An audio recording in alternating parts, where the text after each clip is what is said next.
Tekerhat launch ঘাট। একসময় এই ঘাটই ছিল টেকেরহাটের প্রাণকেন্দ্র।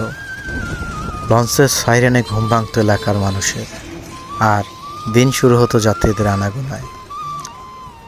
আর সবই অতীত। লঞ্চগুলোও চলে না, সাইরেনও বাজে না, শুধু মনে পড়ে আছে স্মৃতি আর একটা নাম মাত্র লঞ্চ ঘাট। চলুন ফিরে দেখি হারিয়ে যাওয়া ঐতিহ্যের কিছু চিত্র, আর ঘুরে আসি মহাজনপট্টি, যেখান থেকে একসময় চালিত হতো আশেপাশের জেলার মোকামগুলোর বাণিজ্যিক কর্মকাণ্ড। আমি আজ আপনাদের দেখাবো টেকেরহাটের সেই গল্প, যা হয়তো অনেকেই ভুলে গেছেন। তো ভিডিওটি না টেনে আমাদের সাথেই থাকুন।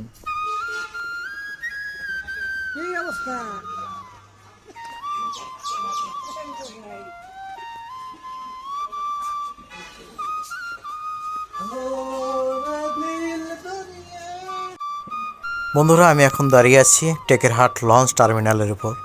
একসময় এই টার্মিনালের সাথে বাধা হতো টেকেরহাটে আসা সেই লঞ্চগুলো। এখন এসব শুধুই অতীত। আর আমার যেই সামনে হ্যামিল্টন ব্রিজটা দেখছেন, একসময় এই হ্যামিল্টন ব্রিজ যখন ছিল না, তখন এই ঘাটে চালিত হতো ফেরি। কালের বিবর্তনে সেসব এখন শুধু স্মৃতি।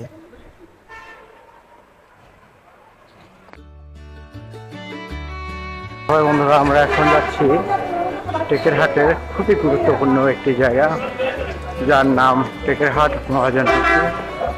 আমরা এখন সেই টেকেরহাট মহাজনপট্টি দিয়ে যাচ্ছি।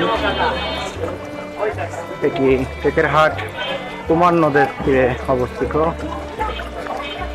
টেকেরহাট কোনো ইউনিয়ন বা থানা না থাকা সত্ত্বেও দক্ষিণবঙ্গের সিংহবাজার বলা হয় এই টেকেরহাটকে। এখান থেকে গোপালগঞ্জ সহ মাদারীপুর এবং পার্শ্ববর্তী জেলার যে মালামাল এখান থেকে ক্রয় করে হয়, এখান থেকে পাইকারি দামে লোক মূল্যে এখান থেকে নেওয়া হয়। আমরা সেই মহাজনপট্টি পরিদর্শন করছি। আপনারা যারা এখনও আমাদের চ্যানেলটি সাবস্ক্রাইব করেনি, আমাদের পেজটি ফলো করাটি তারা অতি শীঘ্রই আমাদের চ্যানেলটি সাবস্ক্রাইব এবং পেজটি ফলো দিয়ে রাখুন, যেন পরবর্তী ভিডিও পাওয়া মাত্রই আপনাদের নিকট চলে আসে।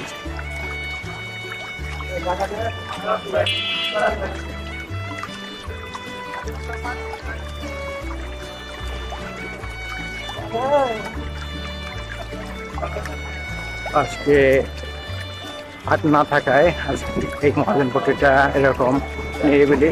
এটা সাধারণত শনিবার এবং বুধবার দুটা হাট মেলে। তুলনামূলকভাবে শনিবারের তুলনায় বুধবারের হাটটা একটু জমজমাট বেশি হয়, কারণ শনিবার গরু হাট না থাকায় একটু কম হয়, আর বুধবার গরু হাট থাকায় তুলনামূলকভাবে হাটের চাহিদাটা বেশি থাকে।